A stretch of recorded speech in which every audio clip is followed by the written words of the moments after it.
谁4点多就关了个闹钟呀？这怎么关呀？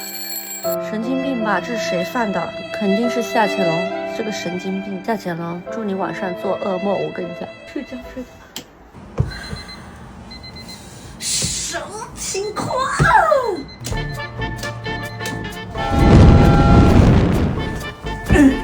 有毛病吧，夏潜龙？有你这个前夫是我的福气啊！你给我等好。你们看一下他的节奏，烦死！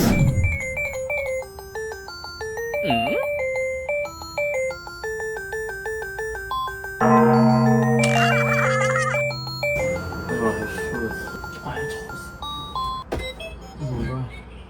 这4点都是谁呀？那么缺德！真烦，谁那么没素质？我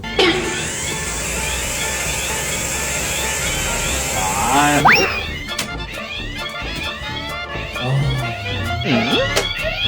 不是，怎么后面还锁上了？我真的是。谁呀，小伙？没素质，我真的是。是你爸，我没有学会搞这种恶作剧。为什么我的有3个？我的都4、5个了，我的。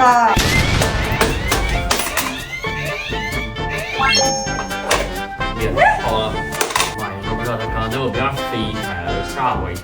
就这样子，然后一往上飞起来。什么东西啊！吓到我了！什么东西啊！我真的傻呀！疯了！我一脚过去我都没看清。最关键了，这是什么狗屎东西！我真的是。4点40了。哦，好吧，有病吧我。虎子，妈妈这个房间不安全，走去你房间睡吧，快快快！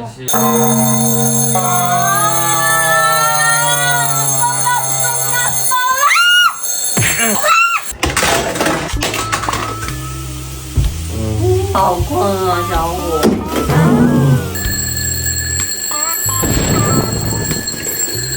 怎么还在瞎？终于安静了，虎子，走去沙发上睡吧。2个房间的门把它锁了。太困了，太困了。妈妈，啥呀？那东西在响呀，儿子。啊？这是什么？啊！怎么这么惨？虎子又来了，又来了！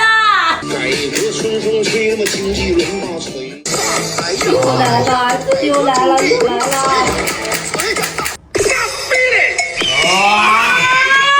烦死了！妈还打不住啊！